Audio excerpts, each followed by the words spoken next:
இங்க கவர்மெண்ட் ஒண்ணு இருக்குதா இல்லையா? 5 வருஷம் போலீஸ் டிபார்ட்மெண்ட் கையில வச்சிருக்கிற ஸ்டாலின் சார் ஒரு அடிப்படை பாதுகாப்பை கூட கொடுக்க முடியலன்னா எதுக்கு இந்த ஆட்சி, எதுக்கு இந்த அதிகாரம்?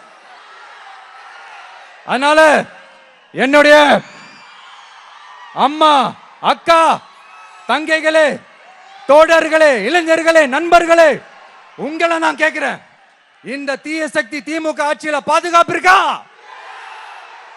இந்த தீய சக்தி திமுக ஆட்சியில குழந்தைகளுக்கு பாதுகாப்பு இருக்கா? இந்த தீய சக்தி திமுக ஆட்சியில நீங்க நிம்மதியா இருந்தீங்களா?